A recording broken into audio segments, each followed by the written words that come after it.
had no choice but to start a revolution in order to be free. But at the Constitutional Convention, they insisted that they leave future generations with an out so that they didn't have to shed blood. And that out is the Article 5 Convention. They gave the Article 5 Convention to the states that allows us, the people, the ability to amend the Constitution from all states up in Washington, D.C. That's to protect us. If you think that we're just going to elect the right person to go to Washington, you're living in fantasy land. It's going to have to come from the states. Does anyone doubt that these days? I consider the next speaker, Mike Church. Mike Church is actually started the eloquence.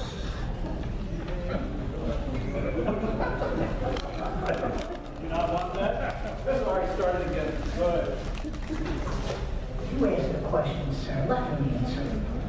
The genius of the Constitution is that it can always be changed. The genius of the Constitution is that it makes no permanent rule other than its faith in the wisdom of ordinary people to govern themselves.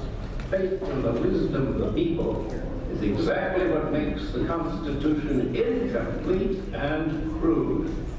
Crude? No, sir. Our founding parents were pompous, middle-aged white farmers. But they were also great men, because they knew one thing that all great men should know, that they didn't know everything. They knew they were going to make mistakes. They made sure to leave a way to correct them. They didn't think of themselves as leaders. They wanted a government of citizens, not royalty. A government of listeners, not lecturers. A government that could change, not stand still. President isn't an elected king, no matter how many bombs he can drop, because the crude Constitution doesn't trust him. He's a servant of the people. He's a bum. Okay, Mr. Buchanan? He's just a bum. The only bliss that he's searching for is freedom and justice.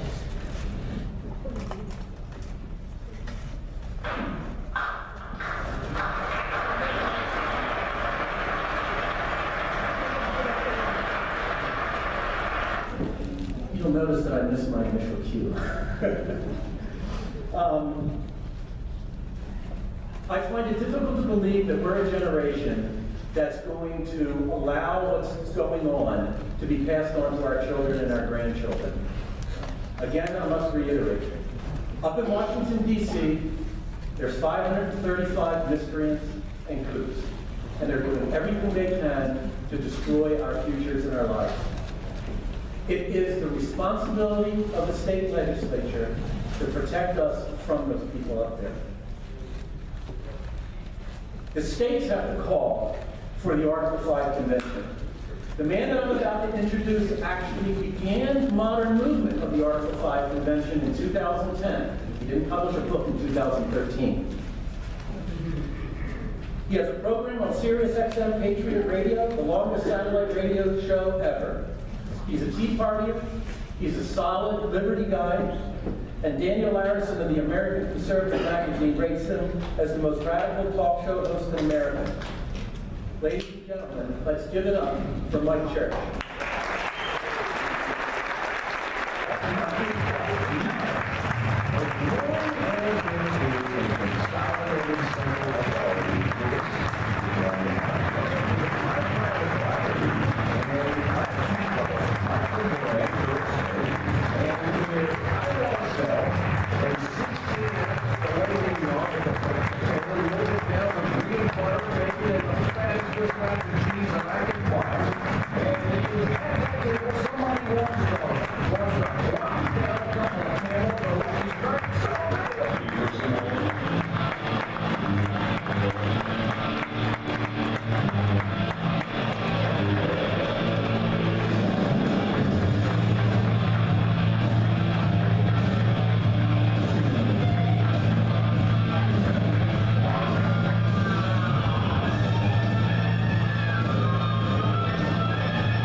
strange, you probably don't see it. I'm going to hand 3 4x6 or 3x5 index cards out, face down. Don't look at them, and I'm going to ask whoever handed them to read a certain part. So, Bill, you can just don't read it.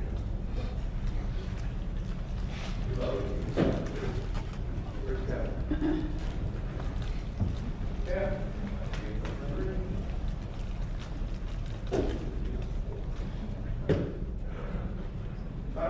I'm not Ricky Jay. It'd be fun if I could make a fly. So, before we get started, I'd like to start with some humorous jokes. The state of Georgia is responsible for my favorite political story of all time. And it's something that I committed to memory, and I can almost do the whole speech without a teleprompter or without a script, but just one part of it, I even told Bill this last night, or Jason rather, is still so memorable to me. I've always wanted to be somewhere in Georgia and see if everybody thinks it's as cool as I do. You probably don't. 2004, Republican Convention. George W. Bush is under fire, as he should have been, for this war that he started in Iraq, running against John Kerry, a guy I call John Rambo Kerry. And Kerry had been haranguing Bush about the Iraq war for all sorts of things. And Kerry basically, to be honest, was pretty much correct in his faulting of Bush. So what the Republican Party did was they enlisted the aid of Democrats. You know where I'm going with this, some of you do. What famous Georgia Democrat did they enlist the aid of to get George W. Bush reelected? That's right. I always thought Zell Miller sounded like Mr. Haney from Green Acres. Well, Mr. Douglas, it's a fine day to be here in Georgia.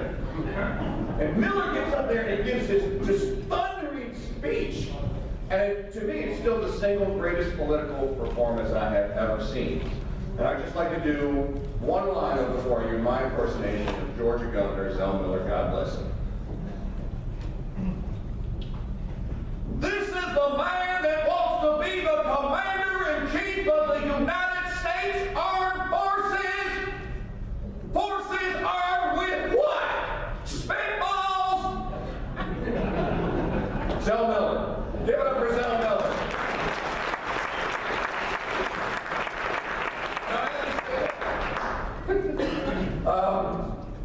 Second little anecdote that I'd like to share with you. I have a friend that's running for the United States Senate in Texas. Probably don't know him, but I'm going to mention him anyway. His name's Dwayne Stovall. Dwayne's one of us. He's a Tea Partier, he's a citizen patriot, wants to be a citizen legislator, and he actually wants to go to the United States Senate to represent Texas. What a novel idea. Wouldn't it be nice to have a Georgia senator? I'm from Louisiana. A Louisiana senator that actually represented Louisiana, or George representing Georgia, instead of national interests, which is what they all do. So Dwayne is trying to get media attention, and I'm the only one on earth that will talk to him. And Dwayne is a solid guy. Bill can vouch for him. Bill knows him. There are lots of people that if you knew about Dwayne Stovall, you would want him to be your senator. To me, he's that good of a candidate. He will be that good of a senator, but he can't get on TV anywhere. So, 3 weeks ago, he hired a professional media guy to produce some television commercials for him. During the filming of the television commercials, they cut one spot that was a gag. And it was a satire aimed at Mitch McConnell of Kentucky. And they made Mitch McConnell out to be a turtle. I haven't seen the spot, but Dwayne assures me that it's funny. And so after Mitch McConnell voted for the debt ceiling increase, Dwayne got mad because he told his TV ad agency, don't run that spot. That's a joke. Don't run the other two. Called the ad agency up and told them, cancel them all. I want the turtle 24/7. Put it everywhere. Somebody at Fox News handed it over to Greta Van Susteren. Now, Greta Van Susteren got really angry about this and called Dwayne all sorts of names on her show that night.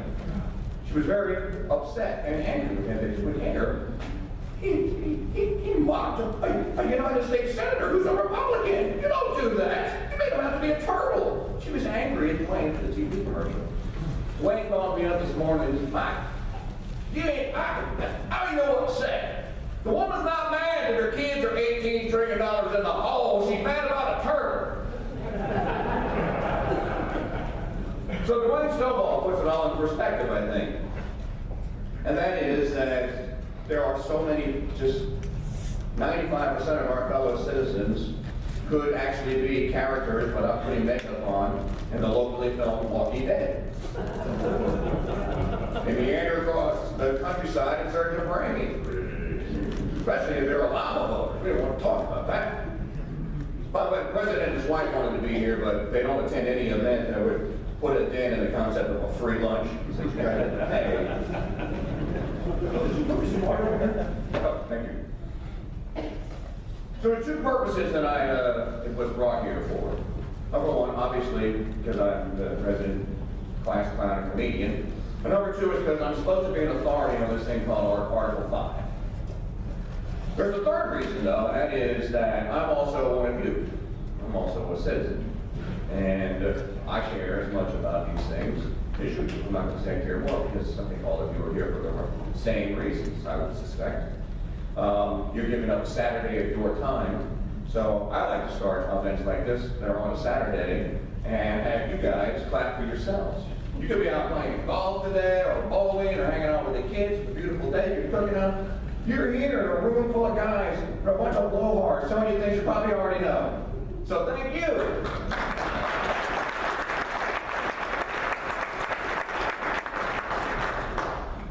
The third reason that I'm here, Article 5, class clown, and this word that we all love to use. By the time I'm finished, I think you will agree improperly. Rolls off the tongue, conservative. Everyone says, well, I'm a big conservative. Really? Tell me about that. We're going to learn a little bit about that term, because that term has been, in my opinion, it has been hijacked. It is now nothing more than an advertising slogan. We'll talk about that in a minute. We'll start with Article 5. Article 5 was put into the U.S. Constitution. It was already part of the Constitution. And near the end of the Federal Convention in 1787, Article 5 did not appear in the form that it appears today. We wouldn't even be having this convention had it not been for the efforts of one George Mason. So I'd like to tell you a little bit about the story about George Mason and Article 5 and how we got to where we are today. Here's a little history lesson on this first. And let me address some of the critics of Article 5 who claim that the article was never ever intended to be used for a state-called convention or event. On the afternoon of the 12th of September 1787, each delegate to the Federal Convention meeting under a cloak of secrecy. Now remember, the Constitution was drafted in secret. There were no reporters other than James Madison, James McHenry, Hamilton, Dickinson, and a few other guys that took sparse notes. Nobody was there. No reporters. We're probably lucky for that. Critics of Article 5 claim that the article was never intended to call a state convention. On the afternoon of the 12th of September 1787, each delegate to the convention, that was meeting in secret in Philadelphia's Independence Hall, in case you didn't know, was issued a draft copy of what would soon be known as the U.S. Constitution. Now, there aren't many records about this event that we can scrutinize, but there are some copies of the draft that actually survive to this day. One of those surviving copies belonged to the Virginia delegate I just talked about, George Mason. Mason was called the wisest man of his generation by none other than Thomas Jefferson.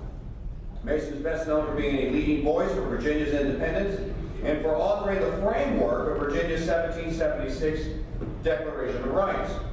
Mason had also helped draft the Fairfax Resolves. Great read if you ever have another Saturday and you're not in a room like this. Read the Fairfax Resolves, which appeared in August of 1774. Now, the Resolves laid out the Virginians and indeed the rights that all British Americans were trying to reclaim from the overbearing central authority of Parliament King George III. So Mason's aversion to central authority is already established, well known, but they sent him to the convention anyways. To put that in context for today, George Mason would have been as likely to propose and support centralizing power as a member of today's Congress would be to propose and vote for a balanced budget. That's how shocking, that's how far apart they are. Mason had offered many objections during the Great Convention, but had become increasingly concerned over the seeming rigidity of the general government that the new Constitution would create. He had grave concerns, and he was right, he should have had. Mason had urged over and over and over again that a second convention must and would be called for once the states learned what the current convention had produced. Now, I just read his letter to his daughter today, just to refresh my memory. And what he said was that they met in secret, and they didn't go there to propose a constitution. The people didn't know why they were there, so they couldn't have set up with any instructions. If the people knew why they were there to go to a second convention, then they would say, well, hey, while you're there, how about a farm bill? While you're there, how about Washingtonacare? All sorts of things. His point is that they did it deceitfully. He didn't like it. And he thought a new convention should have been called immediately. He thought they should leave Philadelphia and go home and produce nothing. That's what he thought. As we'll see, Mason's fear of what was being done in Philadelphia was so acute that he would participate in meetings outside of the convention's meeting place, which was Independence Hall. So after he received his copy of the draft on September 12th, Mason began reviewing the work, and there was much that he did not approve of. Among other valid complaints, he noted that the Article 1, Section 8 powers were weak and ill-defined. Gee, I wonder if he was right. He accurately predicted what Congress would become and at what price to commerce and trade, noting, and I quote, "It is at present impossible to foresee whether this government in matters of commerce will produce a monarchy or a corrupt, tyrannical, oppressive aristocracy. It will most probably vibrate some years between the two and then terminate in one or the other." It has produced, ladies and gentlemen, basically an aristocracy. We don't call it that, but that's basically what it is, and it's run by corporations. There's a lot of business going on when you spend $3.8 trillion a year. The reason you can't cut into that and why it is irrelevant who you send to Mordor on the Potomac River is because they are slicing up a butt ton of money. My wife has three things that help you gauge size. And I can't tell them to you, but they're butt ton, mess ton, and poop ton. That's a poop ton of money. Mason then set his sights and professorial skills on the Constitution's 5th article, which on that evening, written in Gouverneur Morris's hand, read this. Now, I'm going to give you a little more history here. Gouverneur Morris was an aristocrat. He was raised very wealthy. He started out as a New Yorker. By the time the convention came around, he made his way to Pennsylvania. He was buddies with Robert Morris. They were not related. Robert Morris was the Bill Gates of 1776. He was the wealthiest man in North America. He actually signed the Declaration and the Constitution. Most people don't know that. So we're fat cats in Philadelphia with that. We're fat. So Mason gets a hold of the draft and he reads it, and this is what Morris had written. And by the way, you know that fancy script, We the People? That was written actually from the pen, the quill pen of Gouverneur Morris. He actually wrote that. The Congress, whenever 2/3 of both houses shall deem necessary, or on the application of 2/3 of the legislatures of the several states, shall propose amendments to this Constitution, which shall be valid to all intents and purposes as parts thereof, when the same shall have been ratified by 3/4 at least of the legislatures of the several states, or by conventions in 3/4 of, or as the one or the other mode of ratification may be proposed by the Congress, provided that no amendment which may be made prior to the year 1808 shall in any manner affect the 1st and 4th clauses in the 9th article of section of Article 1. Now you can just imagine George Mason, the author of Virginia's Declaration of Rights and the leader in the push to break away from a central authority, was sitting here and he was reading this, and he was reading an article that was not going to permit the colonies' governments to amend their own charters, their own constitution. Reading what seemed to him like a near copy of the centralized government of Great Britain. Same man who inspired the instructive parts of the Declaration of Independence's preamble in Virginia's Declaration of Rights. Most people don't know this. Jefferson didn't coin all those words. He lifted many of them from Mason. I mean, just